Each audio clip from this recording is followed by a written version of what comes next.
So thank you all for coming. I'm Dan Wilson. I'm a farmer. I live just north of Rushford. I raise dairy cattle over there. And so this event is being co-sponsored by the Rural DFL Caucus. If you would be willing to, there's a sign-up sheet where you can sign up, put your name on a list, and you can get some email updates about what the caucus is doing. The caucus is part of the Democratic Party in the state, advocating for rural communities and for rural issues. So there's a free membership, or signing up to become a member. It doesn't cost anything. You get notifications about board events like this that are happening in the area. So the layout of today will be pretty simple. We are going to have Representative Purcell and Senator Putnam kind of talk about what their priorities are being on the ag committees at the state legislature. And then we're going to open it up for questions. I'll kind of help facilitate that. So if you guys need chairs, I think there's some more chairs coming in. There's lots of donuts that if we don't get rid of them today, I'm going to be taking them home. It's not going to be good, so please take some with you. So yeah, thank you all for coming. And this is Representative Christy Purcell. This is her. She got elected this past year. From the Northfield area, and before she was elected, she was the executive director of Clean River Partners. So thanks. Thank you. Thanks, Dan. Thanks everyone for being here. I feel like I have a hard time seeing you. I might stand up. Hi there, I'm Christy Purcell. I have been a state representative for exactly 11 weeks now. So I'm here to do a lot of listening and a lot of learning. I am married to a recovering farmer. We farmed in Minneapolis on parking lots for about 5 years, and then in Waterford Township, just north of Northfield, for about another 5 years. We've been taking a break from farming the last couple of seasons. We had diversified vegetable CSA, and then we did commercial cut flowers. I worked at a clean water nonprofit for 8 years in Northfield. It was called Cannon River Watershed Partnership. We then changed our name to Clean River Partners. I did community engagement work there, and then I became executive director and ran our small nonprofit of 5 employees. And I worked predominantly with conventional ag there, a lot of corn and bean growers, a few grazers. We have very few dairies in my part of the watershed, but a couple of dairies.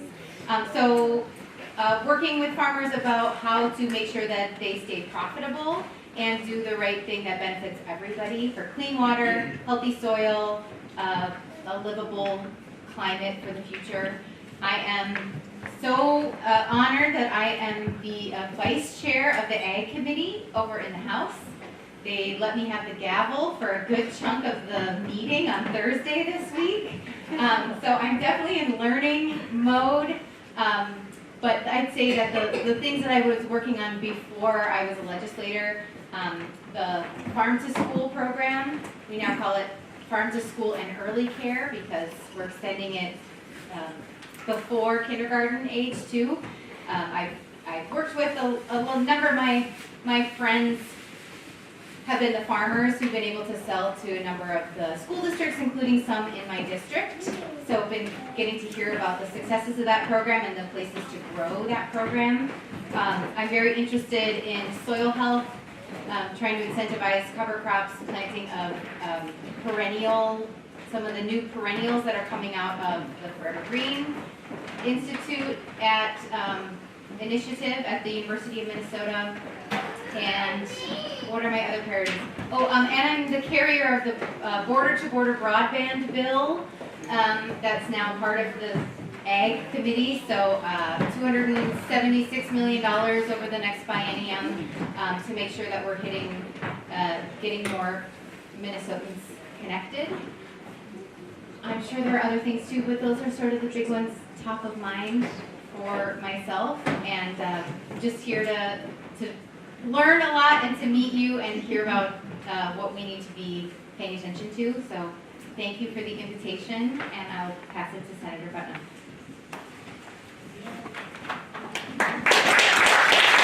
Thank you, Christy. intro for Senator Putnam. He represents the St. Cloud area. Apparently I used to. Not anymore. He is the chair of the Senate Agricultural Broadband and Rural Development Committee. And is a professor from St. Ben's and St. John's as well. Yeah, so thank you so much for coming. Is this loud? Can you hear this back there? All right. Do we need it? Yeah. All right. Never mind. So thanks for having us here. So as Dan said, my name's Eric. I represent the Greater St. Cloud area. St. Cloud, St. Augusta, Way Park, Haven Township. Well, 5 people in Haven Township. Minden Township, big chunk of St. Joe. So that sort of area. One of the things I love about the area that I represent is that, to me, it encapsulates a lot of Minnesota and a lot of America. You have right now, or on Monday, you're going to have the kid of a farmer from Stearns County who's lived in St. Augusta his whole life, who's maybe had never ever left St. Augusta all that much, sitting in a classroom next to a kid who fled civil war in Somalia. That happens every day in the public schools in St. Cloud, which is one of the things I love so much about it. But even in that context, having everything that it does, and I think that area has so much of the particular character of our whole state, it still behooves us to get out of St. Paul every chance we get. And so I'm really grateful to be here in what I like to call Dan Wilson's district.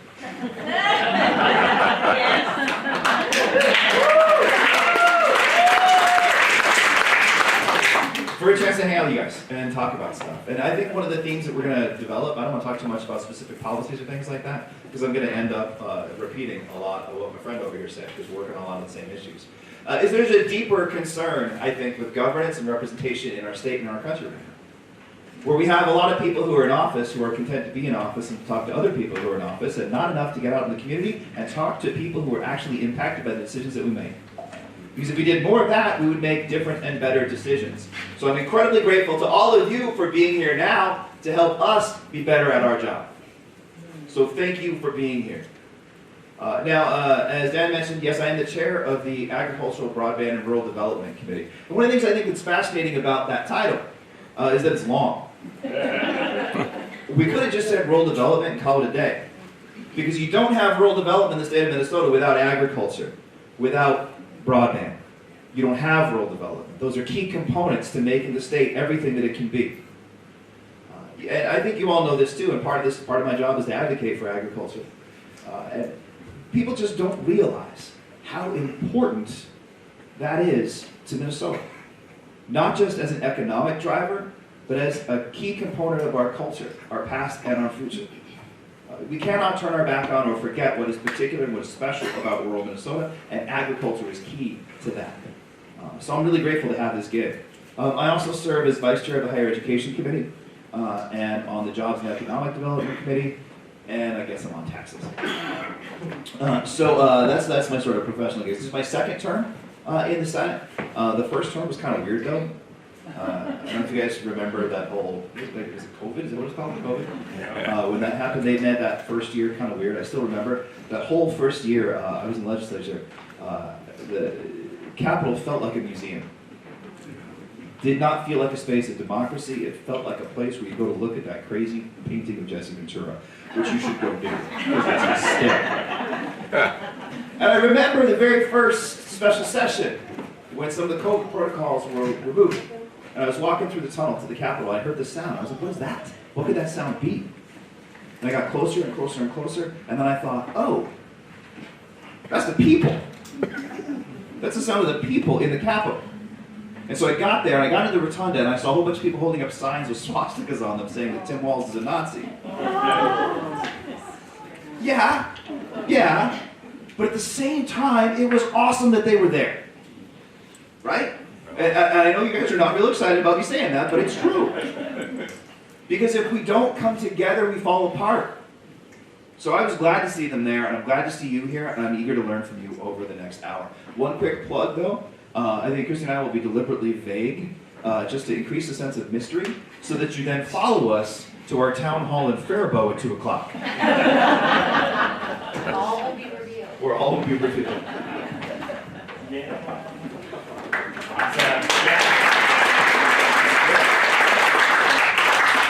Well, yeah, thank you all both so much for coming down. Yeah, and so we're just gonna open it up to questions to folks from here to hear, specific concerns, what people are excited or want to know more about. So just raise your hand and I'll call them. Go ahead. And I will repeat the question too, just to make sure that he gets heard. Okay, we live in an area that's sometimes called the driftless or the blufflands or the karst region. We have a very special kind of geology, and we are the 5 counties of the state that have no lakes. We're all rivers, we're all streams, and a lot of the water through this area flows underground. And if you wanted to see some of it, you can go 1/2 mile up 30 toward the east, and you'll see icicles coming out of the road cut, because water continuously flows through the limestone. You'll see broken limestone layers, and that's what it's doing. If it hadn't been the road cut, that would have continued down and eventually found a spring to come out. So we are in this area where water, lots of water, flows underground. And we need protection, because if we start polluting, if we start losing our conservation, we're going to ruin this area. The precedent is we have a region-wide area for making wells. They're called sanitary wells. All of the counties in the area that are in the drift list have this same organization. And we all follow it, so there is precedent for how we should regulate this very unique area of Minnesota. And I'd just like to make people aware that this is different than, some 90% of the rest of Minnesota. The land of 10,000 lakes, we have 0. But we have lots of great streams, we have caves, and we've got the karst topography. So there you are. Different than Northfield or St. Cloud, which is why folks are down here. Yeah, so I know that parts of western Winona County have some of the most polluted wells in the state. So what are your committees doing to address groundwater quality?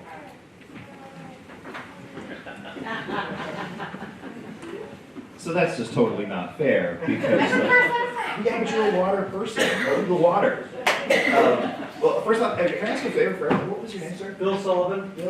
As we're going forward, would you guys be cool with that? Could you just say your name and kind of where you're from? Because part of what we're here is to make new friends too. So it's helpful if we have your name. So Bill, thank you for that question. Pilot Mound Township. Mound Township? Pilot Mound. Pilot Mound. Thank you for that question, Bill. So one of the things you guys are probably, is it better for us to stand up every time? Yeah. One of the things that's complicated about the way government works is that there are jurisdictions to committees, and sometimes those are enforced very rigorously, and sometimes they're not. It depends on the issue, it depends on the committee chairs, those kinds of things. In the Senate, we have Agricultural Rural Broadband Committee. We also have an Environment Committee that's separate from that. Sometimes bills about water quality will go through ag, sometimes they go through environment, sometimes they go through both. I don't know why things go in one place versus another. I think that's a political consideration more than a substantive one. That's my way of saying is that we haven't talked about water explicitly a whole lot, but we are talking about soil and water together a whole bunch. So we don't have very many bills that are specifically addressing the quality of water, but we are talking about things like pesticides and PFAS. But we're talking about those things in the context of agriculture specifically. So I do know that there is some stuff moving through the Senate. I think it's probably moving through the House too. A trio of bills to deal with PFAS is one specific type of water pollution that could happen. But in terms of like specific policies on water quality, I don't have much on that front because I don't serve on the Environment Committee. Does that make sense? But there is a lot of stuff that deals with feedlot size and other things that might impinge upon water quality in the ag space, but it's not about water specifically. Okay, thanks, Eric. I do feel, now I feel like a jerk because I have a background in water and I serve on the Environment Committee in the House too. So, I think stepping back a little bit and then I'll zoom back in. my understanding of why certain things go to certain committees is it has to do with the administration.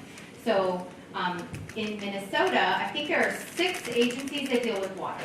There's the Department of Health, let's see if I can get them all. Department of Health, the DNR, Department of Natural Resources, Bowser, Board of Water and Soil Resources, the Minnesota Pollution Control Agency, the Department of Agriculture, what's the one? Well, Soil and Water Conservation District, Starnet County, I started with Health, Steve. Maybe there are just 5? There's a lot of them, and so then, like, for example, the Ag Committee, we are in charge of the Department of Ag's budget. Versus the Environment Committee, we oversee the Minnesota Pollution Control Agency's budget, the Department of Natural Resources budget, and the Board of Water and Soil Resources budget. So I think that's why in my 11 weeks, I've learned like what bills go where. But there are a lot of people in Minnesota because water is so important and it is so diverse across the state. You look at the folks on the North Shore of Lake Superior and they are thinking about Lake Superior. Or, you know, folks, near the Boundary Waters versus the karst region down here versus the prairie potholes. I mean, we have an incredible diversity across the state, soil and geography, but water too. I will echo everything that Senator Putnam shared. We, especially, I know there have been concerns around feedlot sizes and especially with the karst geography and the way that sinkholes occur down here in your region. Not a thing that has happened in my area because of the geology there. So I know that there are very different concerns and the way that water moves is different. I also have read about some fish kills that happen down in this region. Not that it doesn't happen other places, but it seems like happening more frequently, and folks are more worried about that down in this region. We've heard a fish kill bill in the Environment Committee that has to do with reporting, like faster reporting and faster letting folks downstream know what is happening. I think also with wastewater treatment, the city of Northfield's wastewater treatment on the 4th of July, maybe 4 or 5 years ago, had a release of wastewater that just went down the hill and into the Cannon River, and so some rules about like telling folks downstream at Lake Billsby ASAP about that and putting up signs and things like that. So those are some bills that I know that we've heard. The Department of Health deals a lot with private wells. So there are different rules in our state about municipal wells. So I live in Northfield, so I drink the city well water, of which we have, I think, 6 wells. They're not all online. But there's very different rules that determine testing, etc., of municipal water. The drinking water, what's the DWSMA? Drinking water supply management areas. There's certain rules about what can be done in that area that then drains quite quickly to our wells versus private wells. There's a lot of folks I know who they haven't tested their own private well to look for nitrates or PFAS or emerging chemicals of concern because you're not mandated to, so folks just sort of don't know to do that. And I believe it's the Department of Ag and the Department of Health that have these clinics or these voluntary, hey, go take this and pull a sample and come back and we'll test it. So I am very interested in making sure that there's the education outreach component for folks to be able to know what's going on in their well, and the funding, so the education to know that that service is available and funding to make it more available to folks.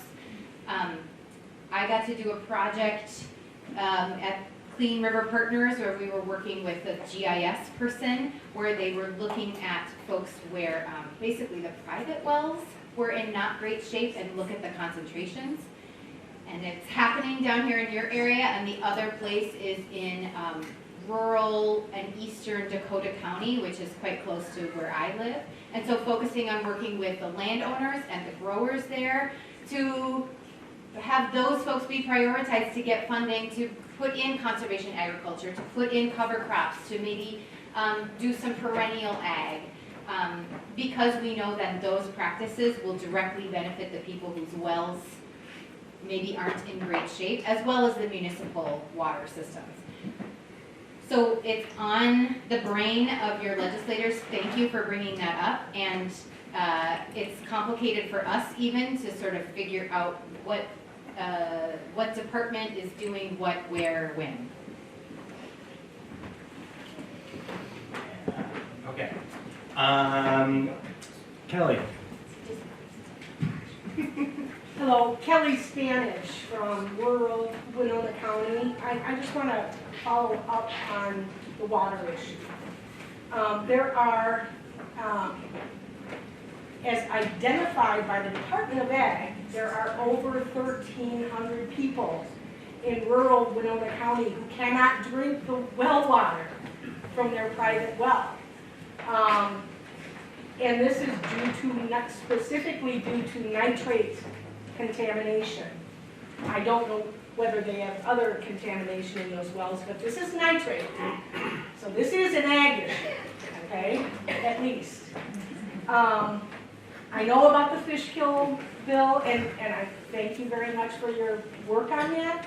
And it's good to work for fish. I mean, I'm all about having healthy fish, but these are people. They can't drink their water, okay? And, you know, I think we need to at some point move from encouraging best practices in agriculture to strict enforcement of the rules. People should be able to drink the water that comes out of their faucet.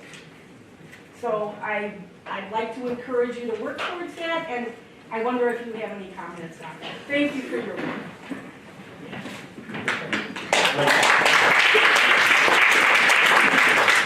Yeah, I think one thing that I know that we all can agree on is just because you live rurally doesn't mean you don't deserve clean water, right? So clean water is in people's homes. Like, how do we preserve and maintain that resource? We'll just go every other who has to go first, and who gets more time to marinate on it. I hear you. I have heard this from lots of folks, and also, you know, the folks who are farming they want to drink their own water as well. And I see our farmers as between a rock and a hard place. As a society, we have said, you need to get as much yield as you can. Does not matter, you know, put as many inputs as you need to get that yield. And we have not looked at like the profitability and the return on that for farmers. So our culture, our ag community is doing exactly what we have told them they should be doing for 50 years. There have been unintended consequences of that, and change needs to happen. Change is hard. I don't have a great solution or answer to that, except to say that what we do know is that we have the data, we have the information, we know where these folks live, we know who doesn't have broadband, we know who doesn't have drinkable water. And something has to be done about that, and we know that what we have been doing hasn't worked. There's also a layer that's not just policy, that's not just data. There's a layer of this, like, socially, we have to decide that that is our priority.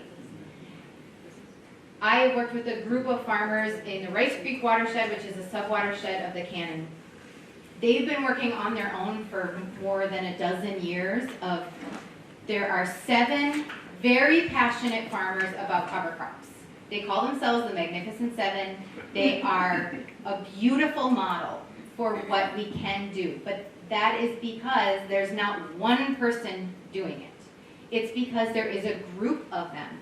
They rely on each other, they talk to each other, they help each other, they share cost, they share ideas together.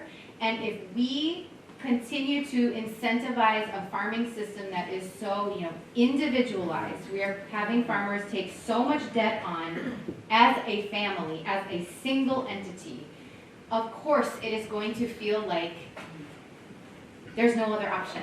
This is what we have to do. This is what, I saw my grandfather do. And it can be different, and it needs to be different, and it is, it's not just a policy fix. Happy to work on the policy and hear from you what that might look like, but it is a cultural, societal shift that we need to make. And I know a lot of farmers who are feeling like they are the bad guy, that they're the villain, they're the bully.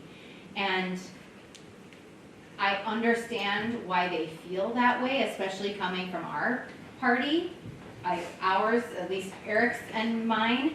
I see a lot of the work that I do in the House as bringing a perspective to other Democrats who might be mostly urban and suburban and say, here is why you must care about this. You cannot just pretend rural folks don't exist. You need to care about this for a sundry of reasons. But I also completely understand when people in my area and people in this area feel crapped on and feel left behind. And I think we need to have this broader conversation. The narrative of this urban-rural divide is my pet peeve. It is my least favorite thing because we're all in this together. And that starts with all of you in this room talking to your neighbors. That starts with holding your elected folks accountable. That's why we are here. And it is complicated, and I am passionate about clean water, if you cannot tell. I'm also passionate to make sure that our farmers can stay on the land and they're incentivized for doing the right thing. And how we shift from a government that is incentivizing and putting money towards the carrots to the sticks of enforcement. I don't know about that. I don't know about that transition and how that happens, but I know that we need to care about each other enough that is a decision that gets made for us. That we care enough about that person being able to, not have their baby get blue baby syndrome versus a particular, number of yield on an acre. I'm sorry that sounds sort of like a political answer, but this is a thing this is like the reason why I ran and am here, and it's complicated. And I will talk with you all day long if I could, and happy to continue the conversation after this about this in particular.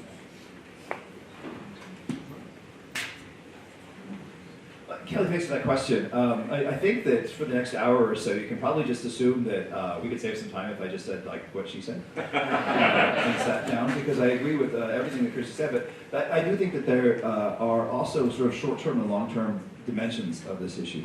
The short-term issue, it sounds to me, is your concerns with enforcement, not necessarily with new laws, but with enforcing the ones we've already got. And that's an issue with how we support our agencies. We have for years suffered underfunded agencies where our government, so we can complain about government because it doesn't work, because we don't have enough people doing the job. And that's not just about ag, it's not just about the environment, it's about human services. It's about virtually everything that happens in the county. We say, oh, government doesn't work. Well, you didn't give us enough money and hire enough people to make it work. That's why it's not working. That's why it's not actually serving people. So in the short term, and if it's an issue of enforcement, to me that's part of the problem, is we need to support our agencies a lot better. The other thing I think is that if we got farmers in this room, farmers don't want to pollute. As Christy was just saying, nobody wants to pollute. I think that there are tremendous, again I'm talking long term, some tremendous, fascinating things happening when it comes to agricultural innovation. Blows my mind some of the things that we're doing right now. There's a company called Solugen, which is moving to Minnesota. Right now, they have a big factory in Houston, but they're moving up to Minnesota because of our reputation for sustainable agriculture. They told me that. This is not about tax breaks or anything. They're opening a plant in Minnesota because of Minnesota's reputation for sustainable agriculture.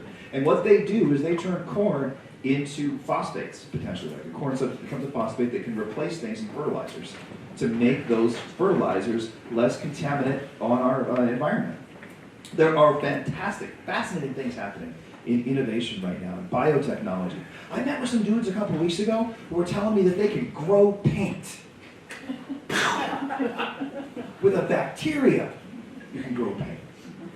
Dandelions can replace rubber trees. This is where you all make the joke where you're like, hey, come to my lawn and make a tire. But it's true. The things that we are doing in biotechnology and ag technology right now will change the face of our environment in 10 years. At least that's what I'm hoping. So yes to everything that Chrissy said. My addition would be the short-term and the long-term understanding of enforcement means we need to support the people who do the enforcement. And long-term, I think we need to think of new ways of doing things. And I believe that Minnesota's farmers are ready to lead on some of these issues. So that's my long and short take on it.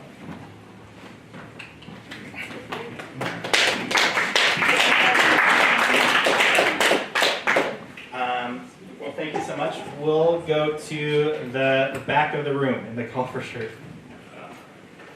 I'm Pastor Deborah Cullum. I'm here not as a DFL, but as a citizen because I can't be here as a DFL. So make a note of that so I don't get fired.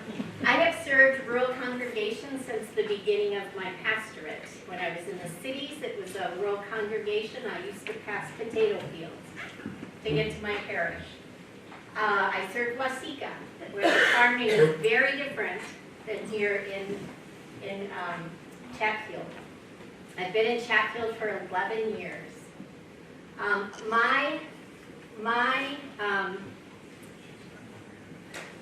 passion is changing the heart of the heartland. That is how I've done ministry, is changing the heart of the heartland towards the arc of justice, social justice, for those who don't have voice. I am wondering what your party is doing to change back the heart of the heartland so that they are no longer working against their best interests and voting against their best interests and believing stories that are against their best interests. What are you as the DFL doing to change the heart of the heartland back to the roots of the party that were about giving voice to the voiceless and protecting every single person in our state and in our United States, but here, right now? Yeah, for sure. What do you guys feel like the DFL party is doing to improve? And I think this is an issue that we all have, right? How do we make sure that our rural communities, Chatfield, Rushford, are welcoming to everybody so that everybody feels welcome here? So as the Democrat Not just welcoming. Yes, please. But who are working on behalf of those who have no voice and are working so that we all prosper. Right. How are we changing the heart back to what it was? Where my parents voted because they were concerned for their neighbor, not just for their own well-being. Here you go. Thanks for the easy one. I have a master's degree.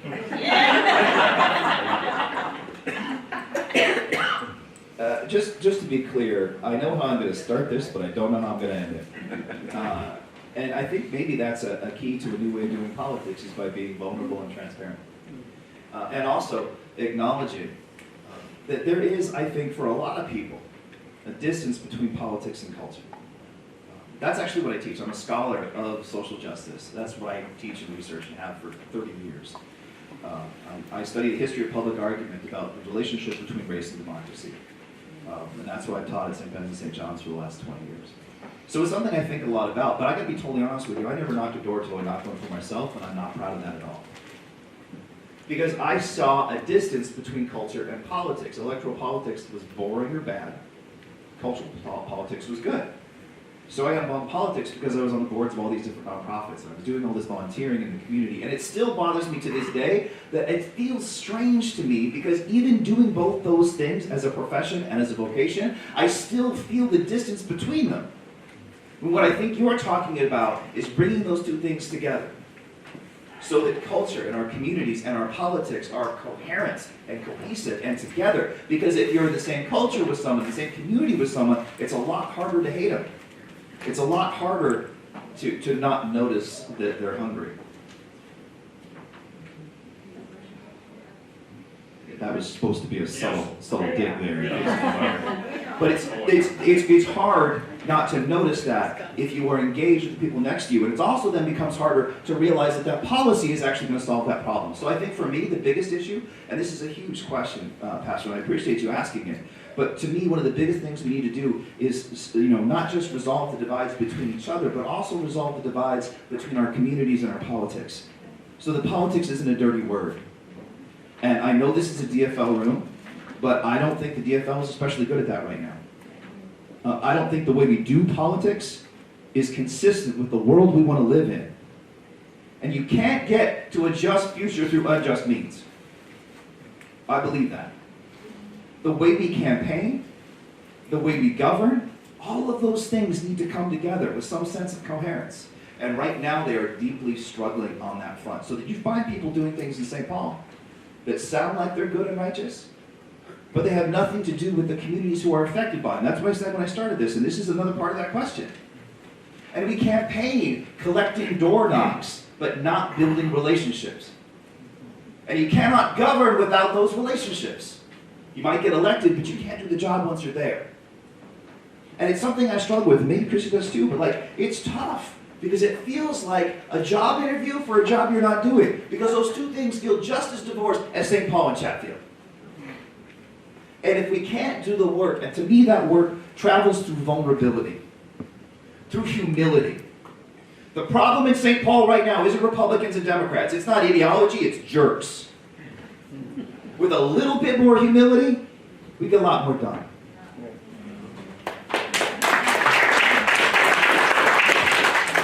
Follow the social justice professor on that. I think a lot about environmental justice, and I think the previous question about being able to drink from your wells has to do with that, of who feels taken care of and who feels heard and seen, and I think that's maybe gets to some of the premise of your question, Pastor Deb, is I don't think anyone thinks, oh, I'm voting against my own self-interest. I think there are people who are worried about surviving and having enough, and it's hard to be altruistic and look at the bigger picture when it is scary inside your own head and inside your own home.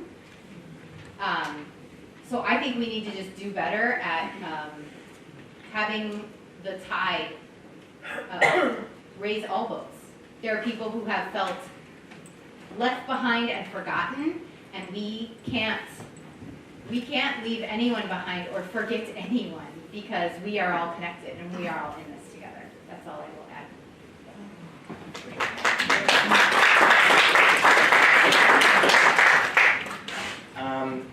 Shona. Hi, my name is Shona Langseth. I live in Preston, Minnesota. Grew up in Winona. I've been working with crop and livestock farmers in the area for the past 6 years. I have to say, Senator Putnam, your comment on biotech corporations kind of being our savior in terms of water quality and agriculture, at least that's what I was hearing from you, is a little bit concerning. I think the DFL has been known to be selling out our farmers for a long time now. We have, I know a farmer who farms 500 acres, barely making it by. At this point in time, you have to farm 1,000 acres to have a living wage for a family of 4. So I guess my question to you both, and this doesn't just pertain to agriculture, but how are you making sure to hold integrity around policies and not have corporations sell us out? Because that seems to be the consistent theme right now in our society. In so many ways, how do we make sure that our aid policy is helping family farms, small farmers, medium farmers, and not just helping big farms get bigger and bigger and big corporations get bigger and bigger? Thanks. Another softball. Thanks, Shona. That's a great question, and I think this is it. What you're doing here today and giving feedback directly to the people who may not represent you, you should give this feedback to the people who represent you too, if it's not us. But also the leadership. This is how it happens, is being in conversation. And this is also, like Senator Putnam said, It's helpful for us to leave St. Paul because there are folks whose job it is to be in our offices and to come to our committees. And that's great, I get that, that's their job. You all have different jobs. So we need to come to you and be accessible to you. I firmly believe the people closest to the solution are the people who are most affected by the problem. So, not to give you a non-answer, but I know, Shona, you have lots of thoughts and good ideas about this, as does Ben, as do a lot of you here in the audience. I am not pretending to be an expert on this. 12 weeks ago, I was you coming to these events. I also want you to think about how you might get involved in being a decision maker. I think many of you probably already are on your township boards or other places like that, or on your SWCs. Those are really important places for thoughtful, concerned citizens to be. I was going to be a school board member, I was hoping, in Northfield, and then my representative retired, so here I am. So this is the place where that happens. And part of that is on us. I think the majority of that is on us. And part of that is on you. And I'm preaching to the choir because you are here today. You are doing the thing, which is letting us know what your concerns are and what your lived experience is. Shona, thanks for that. And I appreciate your characterizing my statement like that's not really, like, I think you know that that's not really what I meant. I wasn't saying like, yay, biotech's the savior, it's going to solve all our problems. That's not what I meant to imply, and I think you probably get that. But I'm an optimistic dude. I think there's tremendous potential in research, and that research happens through public-private partnerships and different kinds of things. I love the things that the extension can do. When we fund education, they can do some pretty cool stuff. So to me, I think that there are fantastic opportunities for innovation in agriculture. But your question is a really important one. How do we make sure that those innovations don't become owned by corporations? You know, the first meeting I had about continuous living cover and Forever Green, I was just kind of taken aback by how every time I saw the word Kernza, it was trademarked. That doesn't feel good, right? That doesn't make me especially optimistic. But there are other things we can do that will build accountability into our innovation. For example, I'm not sure if you guys are following the green ammonia movement that we're dealing with right now, which is a way of creating fertilizers that are sustainable, from sustainable practices. You guys know 2% of the greenhouse gases in the entire world, so the whole world, 2% of the greenhouse gases come from the manufacture of fertilizer. And right now, a lot of the fertilizer that we use here in Minnesota comes from Ukraine or from the Gulf of Mexico. Think about the process of it, the carbon footprint, the environmental impact of bringing that stuff here. A good can be done if we find a way to couple private interest in education and our public compelling interest toward making some of that stuff here. And so we just passed a bill through the Environment Committee. I'm going to be doing it again this week in agriculture. If you need to take a nap, feel free to watch the hearing. And we're going to be talking about green ammonia. And the model that we're operating here is to give grants to farmers to create co-ops that invest in green ammonia so that there is diffuse ownership of the new technology and diffuse investment in that new technology. So there are ways, I think, to empower farmers and our agricultural practitioners to participate in new innovations, hopefully to hold back some of that corporate train as it seems to keep moving forward. It's not perfect. And it's not a perfect answer, I don't think. But I do think, I always lean towards balance, towards optimism and balance. If we can find a way to get some innovation and make sure that innovation helps everybody and that profit is dispersed as well. Another thing we need to do, something I'm going to do next year as part of the chair of Ag, something I'm going to forward on is antitrust, anti-monopoly legislation. Because that's a huge problem. Yes. That will be my priority in the next week. And I'm the chair of the damn committee, so we're going to do it. We will be talking an awful lot about anti-monopoly, antitrust stuff in the budget, in the policy year that comes up next year. So Sean, I want to say I totally hear your question. I know that my answer sounds like I'm equivocating, and I probably am. But I think we can do better as long as we keep that in the back of our mind, or front of our mind, excuse me. Yes, you with the veteran hat. I'm Bernard McNabb from St. Charles, Minnesota, a 1959 graduate of St. John's University.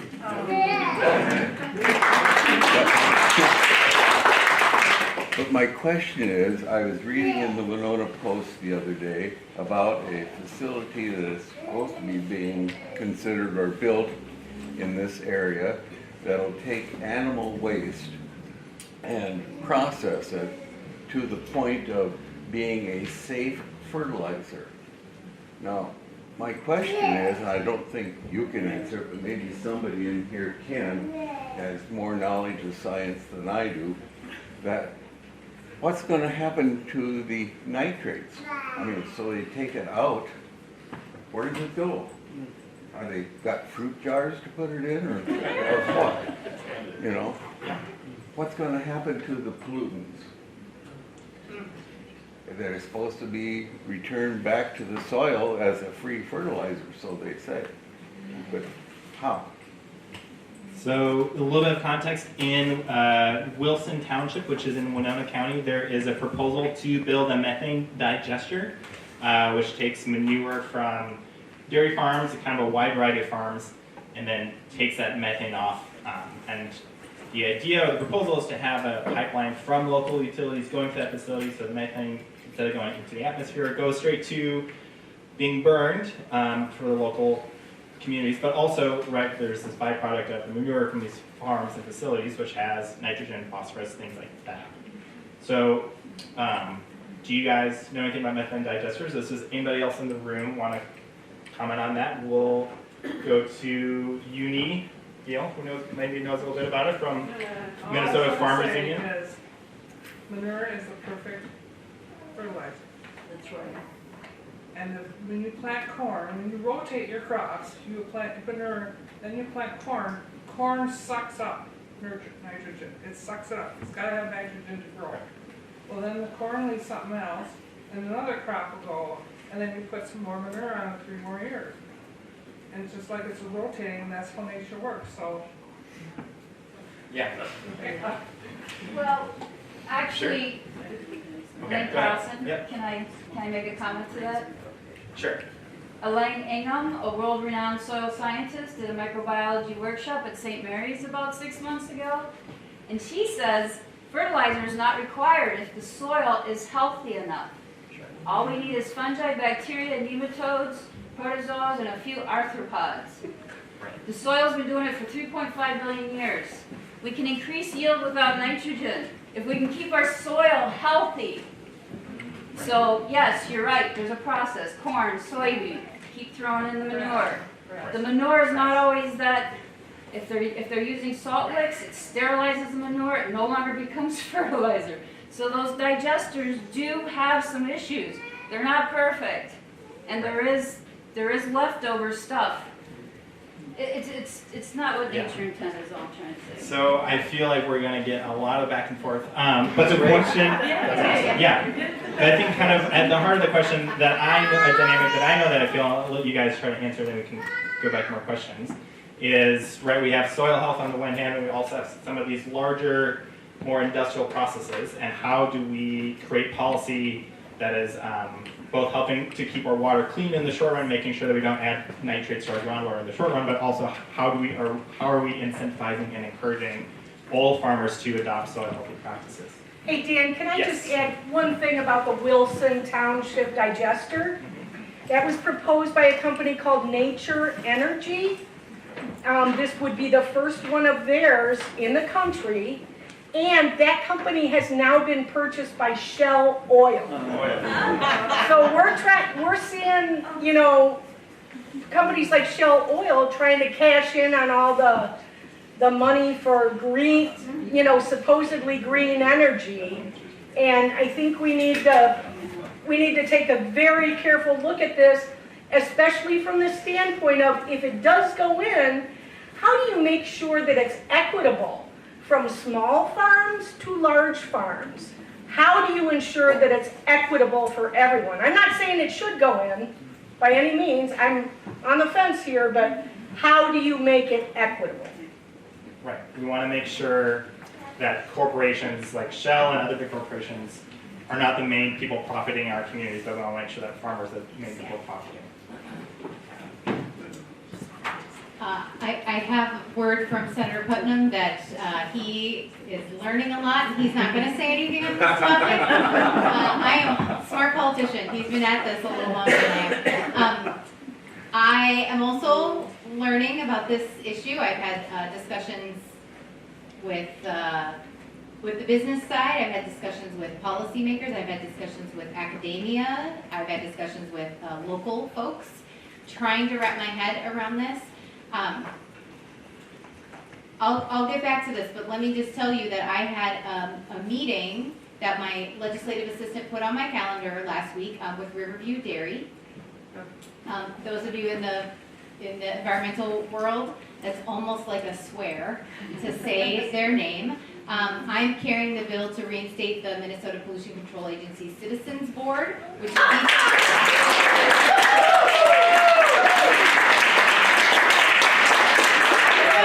is deeply unpopular, but apparently not in this room. So I'm willing to go to the mat for that. That's the thing I watched go away, and I'm passionate about all power to the people, and I think that that's a great oversight. Frankly, all of our agencies should have such a thing, and some do. Anyway, I met with Riverview Dairy, and again, I get it. We have told dairy especially, go big or go out of business. That is what we have incentivized through our capitalist system. That is what we have incentivized through our demand, not just here, but across the world. I understand why they feel the need for their business to grow, right? We are all told all of our businesses should grow. And my concern with a digester is that continues to incentivize the biggest production, the most heads in one place, because then that's the most efficient way to get it to the digester. And what we saw with banks was too big to fail. And I think agriculture is too important for us to get any bigger and then therefore too big to fail.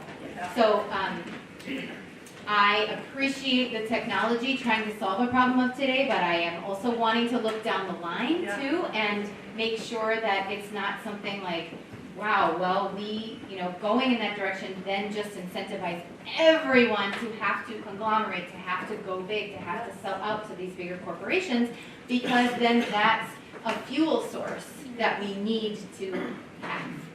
So I don't have an answer for that, but just so you know that I am thinking about all of this and I'm having conversations. There's no one I won't have a conversation with. I learned a lot and I'm really excited to go to the Riverview Dairy location because I think what my background is and what I'm steeped in is the smaller family farms, so I need to know the whole depth and breadth of the ag community. Oh, he wants to speak. Well, so one of my first got into politics a couple years ago, because I haven't been doing this very long. I had a conversation with a farmer. I just had coffee with a farmer at our local little coffee place. And the first thing that they said is, don't pretend to know what you don't know. And I don't do that. So I'm not going to pretend to know something I don't know. So, Bernard, to your question, I don't know what they're going to do technologically. That's beyond my capacity. But this larger question about corporate ownership and conglomeration is a profound and really important one. And it speaks to what I was saying before about the monopolies and unfair business practices. What I think is so incredibly funny or disturbing when we talk about this particular issue is how many ginormous companies think that they're small mom and pop companies. I met with Riverview this week too, and that was the argument that I got. Oh, we're a family-owned business. Get out! Right? And that they're occupying the local. That's part of the problem, is these things that are not local are co-opting locality.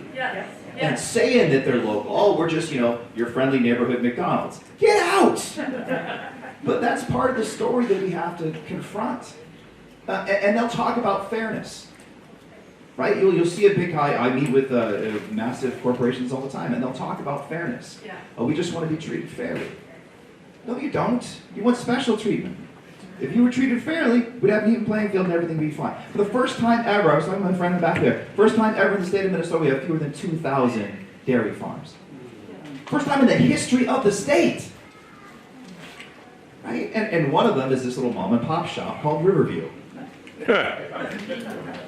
We have a policy imperative, but we also have a rhetorical one to speak out against folks when they try and co-opt our small towns, when they try and say you're your neighbor, and they're not behaving like one. Because you don't treat your neighbors the way that Riverview treats its neighbors. As something to exploit, to capitalize, to take over. We're seeing the same thing in healthcare. How come we haven't talked about healthcare yet, you people? Seriously? I mean, we see that too, don't we?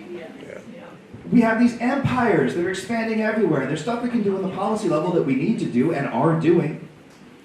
But we also got to speak out a little bit more about these things and say, look, no, you're not my neighbor, Center Care or Sanborn or Fairfield.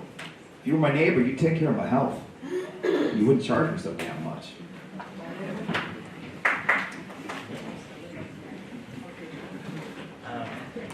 I think Alita has a question. Well, I'm just going to jump in because I want to talk about healthcare, and thank you, Senator Putnam, for that entree. You know, I'm somebody who has worked with farmers for about over 10 years around the Minnesota Care buy-in for small businesses and for farmers who are small businesses, because the main reason family farmers lose their farms is medical debt. And in fact, all the beginning farmers that I know are struggling with the cost of health insurance. And so there is a bill now that's on the floor called the Minnesota Public Care Option Bill. And of course, I've heard the insurance companies talk about fairness. Well, what about us? Well, for heaven's sakes, when people are dying because they can't afford their health insurance, or have such high deductibles, tens of thousands for a family, that they don't even seek care. I'm just wondering if the two of you might, whether you support the Minnesota Care Public Option Bill. Yeah. Minnesota Care Public Option. Are you going to vote for it? Do you support it? I'm a co-author on that. Having been a farmer and be self-employed and then worked with a small nonprofit that didn't offer health insurance, this has been the struggle of my professional life. It wasn't, starting a family, figuring out where to live. Healthcare was making life choices for me. And that is pretty messed up. I have had every kind of possible experience in the healthcare system, from being completely uninsured to now I am on the state health plan that is remarkable. I've been on bought health insurance on Minster, I've been on Minnesota Care, everything in between. And the fact that that is in the back of so many people's minds. My cousin did not marry the mother of his children because of how it would impact their health insurance. So the fact that there are some corporations who are worried about how that might change their profit margins is not a concern to me. How small businesses can buy in to the Minnesota Care option is a place where I've really been talking with leadership in my caucus, because as a person who ran a very small business, we tried many different things, and to try to give that same tax benefit to a small business who can opt into this public option, trying to sort that out. It is a very complicated system. What I've learned about government is we're not cranking the wheel at the release valve to get less complicated. We just ratchet it up to get more and more complicated. So trying to figure out how to kind of infiltrate that to make it simpler for the end users. I'm very happy to be on a little subcommittee inside the House DFL caucus to make sure that all of my colleagues are on board with this. If you see this person, make sure you let him know that you are super on board with the buy-in option.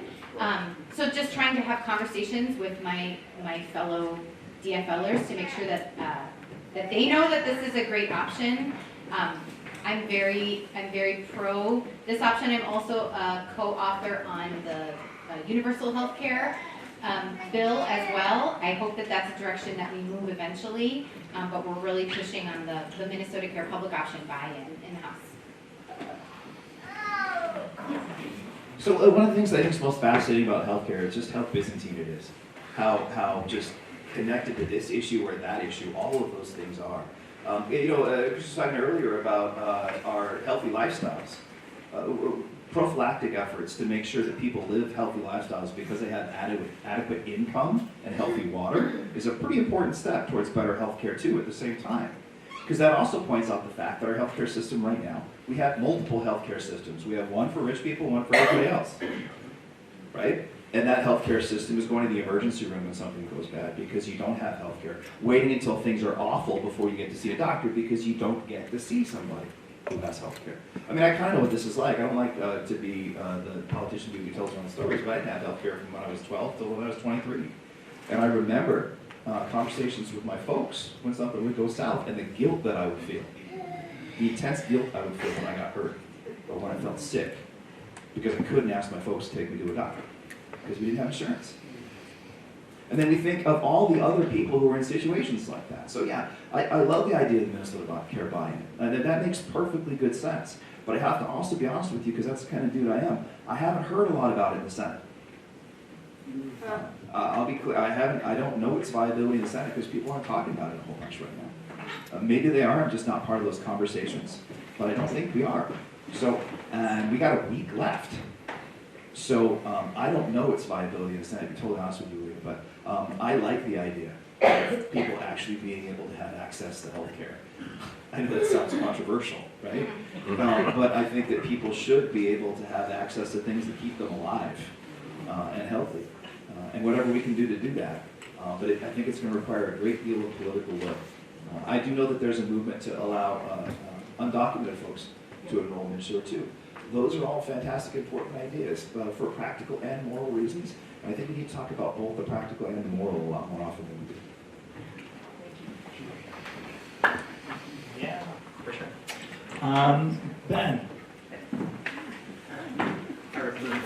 That's right. Sorry about that. Didn't mean to throw my phone at you. I represent Purcell and Senator Putnam. I'm Ben Penner from St. Peter, and I'm the Vice President of the Print and Promise Growers Cooperative, representing 35 farmers and about 1,200 acres of Kern's Forever Green Initiative crop being developed by the University of Minnesota.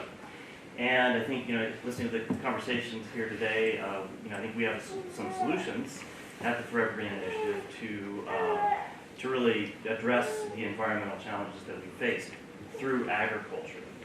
And I'm thrilled, honestly, that we have this option as a state in Minnesota to, engage farmers and to, have the research and development and the strong support of our legislatures to make these crops a reality. Kernza being one, winter camelina being another one, for a potential biofuel, sustainable jet fuel.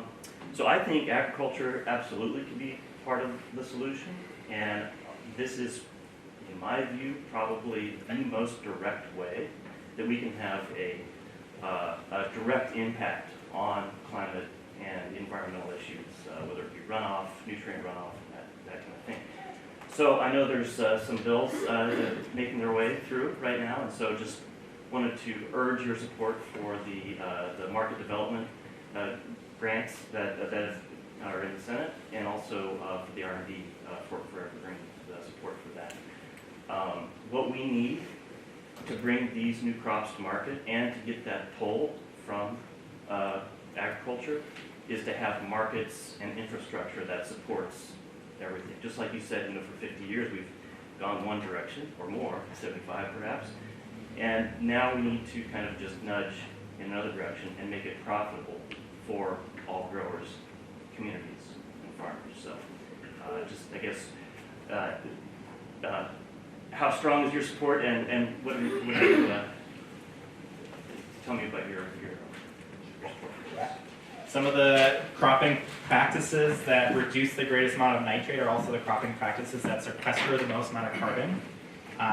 Yeah, so where are you guys in moving that all forward? So Ben, just between you and me, spoiler alert, because I'm putting together my budget right now. And I can tell you that we are going to invest in Forever Green and CLC and a whole lot of other really cool things. We have a sort of profound need for new meat cutting operations in the state of Minnesota. We're going to put some grants in that, but because I'm the chair, we're going to put a lot of those towards halal meat cutting plants, which is a profound need in the state.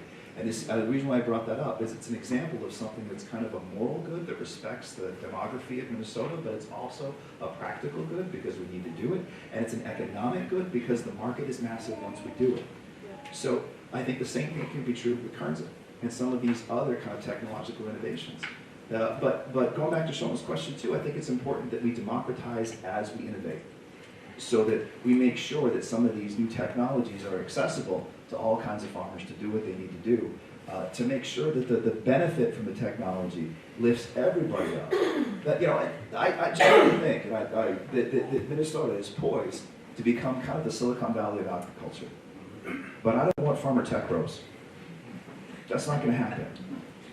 So instead, I think we need to be strategic with those investments. But those investments in agriculture and innovation are just like politics, in that they have to be driven by the people who are going to live these changes. So farmers have to be at the table when we're talking about what's going to happen with Kernza or with these other kinds of things.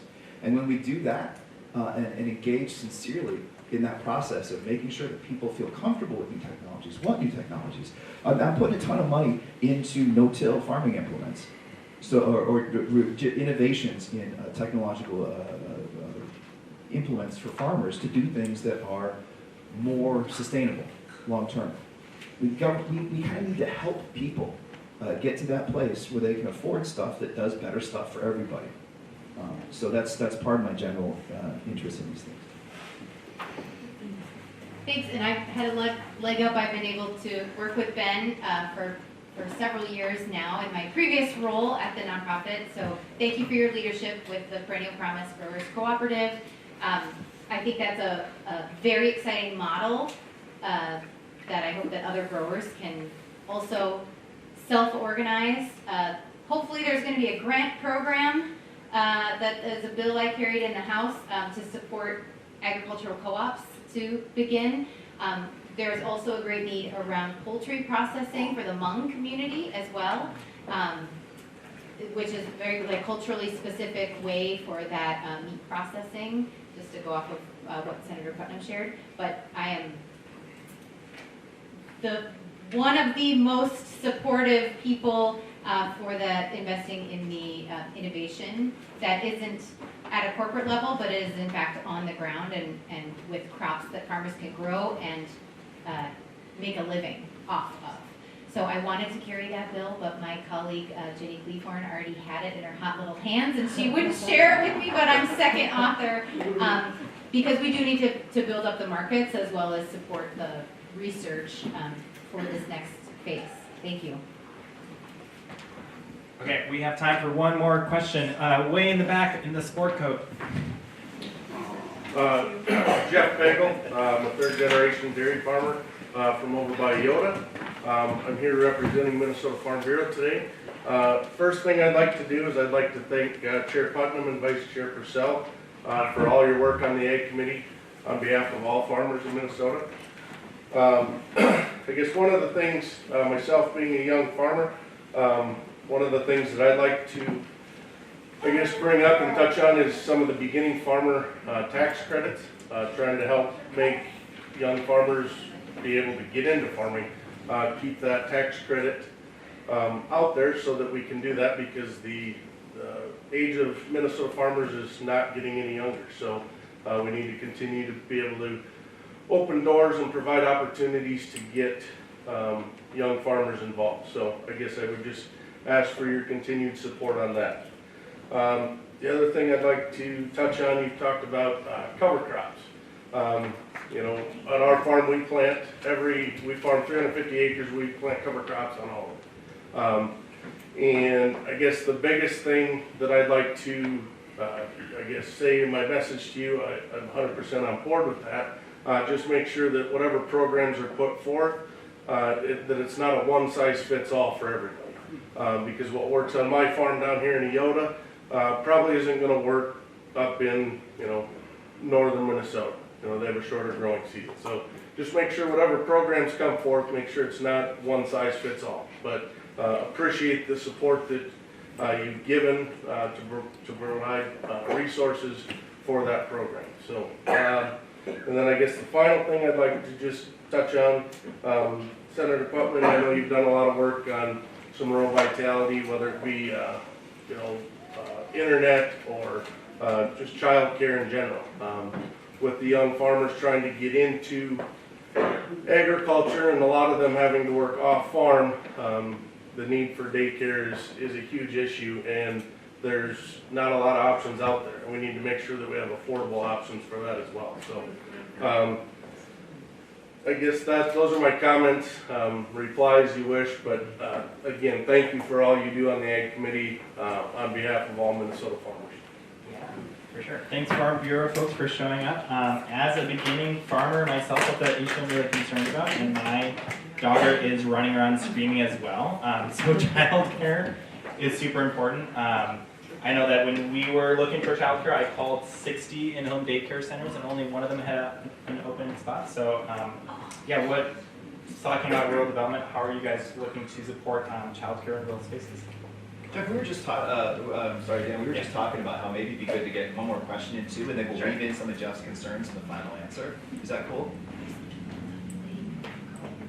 Okay, yes, for sure. Okay, one more question.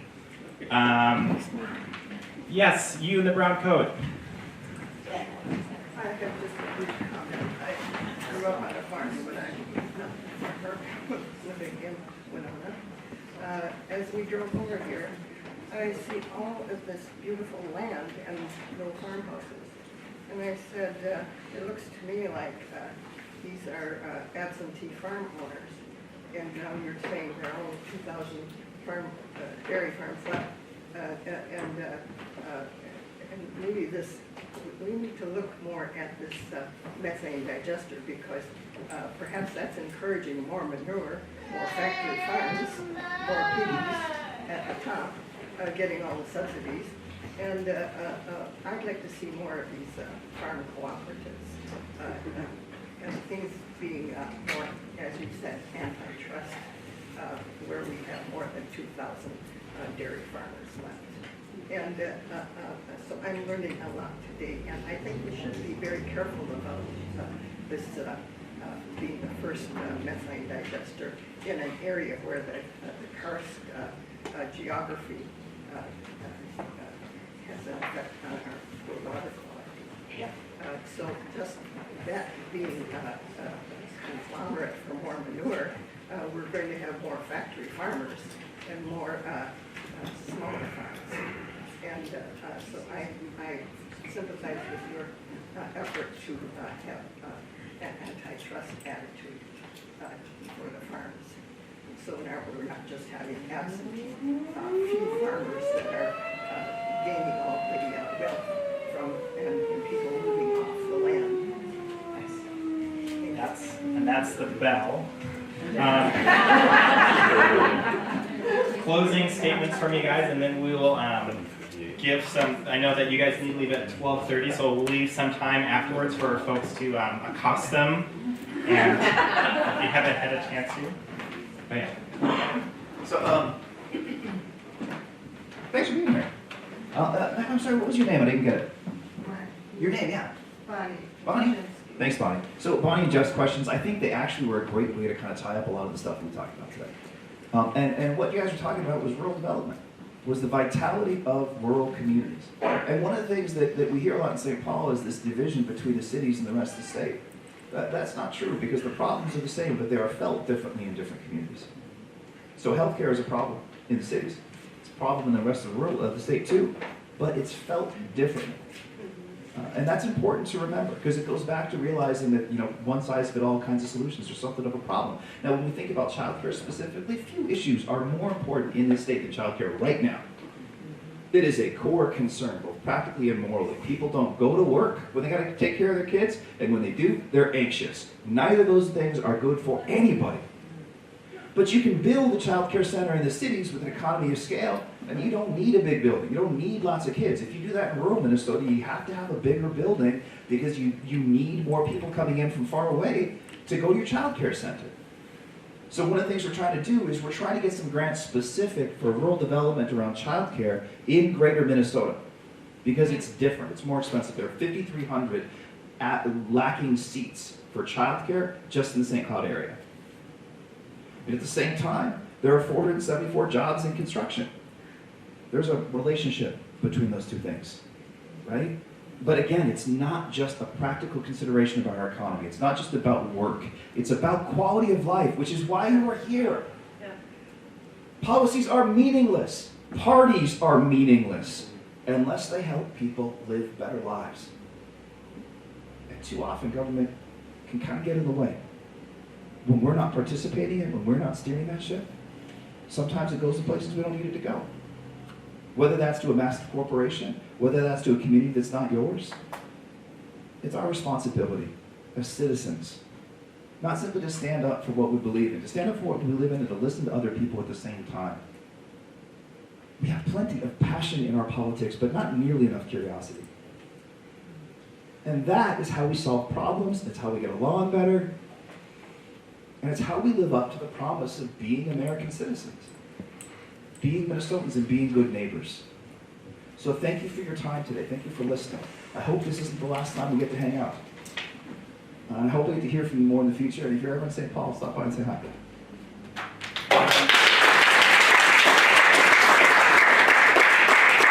I don't want to go after that. That was a perfect summation. I think everything Senator Putnam just said really resonated with me too, and I think, we know that everything is connected, and these silos of different committees or different topics is so artificial. But of course, childcare is deeply connected to education, which is connected to housing, which is connected to healthcare, which is connected to commerce. And in our rural spaces, it looks different. So wherever it is you feel so inspired to plug in, and the fact that you're here today brings me great hope and great joy. Let's continue the conversation, and I really appreciate all that you're already doing, and I appreciate you being here today, so thank you. Thank you all so much for coming.